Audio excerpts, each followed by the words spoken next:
One of the many factors that has always been a part of shaping artwork has been war. War changes people and how they think, which in turn transforms art if the artist happens to have experienced or viewed the atrocities of war. Take Otto Dix, for example. Otto was born on December 2nd, 1891 in Germany and was exposed to art at a very early age. Many of his first works were landscapes like Sunrise.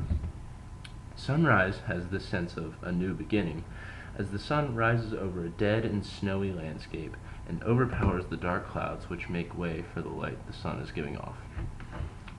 It wasn't long before World War I came around, and Otto volunteered for the army. In his work, Self as Mars, he depicts himself as a new young soldier. He's depicting himself as the god of war, so he's clearly excited about the idea of going off to war, but he's aware of the horrors of war in general. On his head are the many faces of war, some good and some bad. Otto would soon realize the specific horrors of the First World War, which had never been seen before. It was this experience that would change his life forever. At first, he was an eager young man, excited to join the German army and fight for his country, but it quickly became a literal nightmare for him.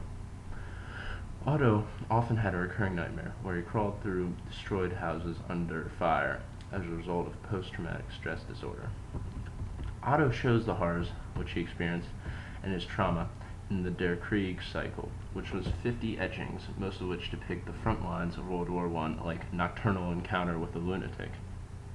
This etching definitely has a nightmarish feel to it, because the landscape is filled with destruction, but the only person in it is this madman with a devilish smile. Only someone insane could be smiling in a situation like that, and that is why it's such a frightening scene.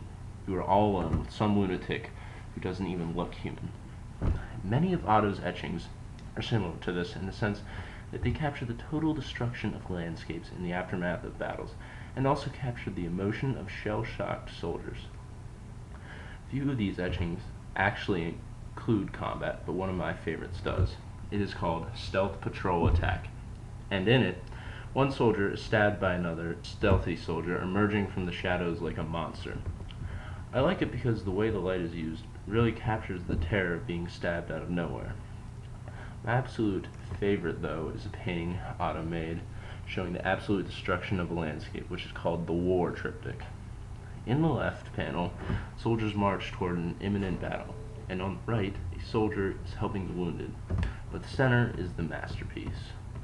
One lone soldier, dehumanized by his gas mask, stands in the middle of a city in ruins and surrounded by death. On all sides of him there are mangled bodies, and even above him death looms. There's also a buried soldier below the center panel, which serves as a memento mori, as if the viewer needs to be humbled more by seeing more death.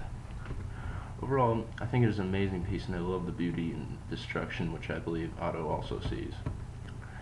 After Otto stopped making works about World War I, he returned to normal subjects of painting like portraits and landscapes, but most of his works after the war were different. They were darker, and death was more common subject matter for him. One of Otto's post-World War I works that I think really contrasts Sunrise well is Randag and Snow with Ravens. It has a very similar snowy landscape with birds, except this time there's no light source visible. The sky is a very hazy color, which almost looks like sfumato, and it is clear that the sun is not even close to shining through. There are also a few ravens in the work, which have been omens of death for centuries. This is a huge change from the hopeful outlook in Otto's Sunrise. Clearly, World War I's changing of Otto Dix affected not only his mind, but also drastically changed what he was defined by most, his artwork.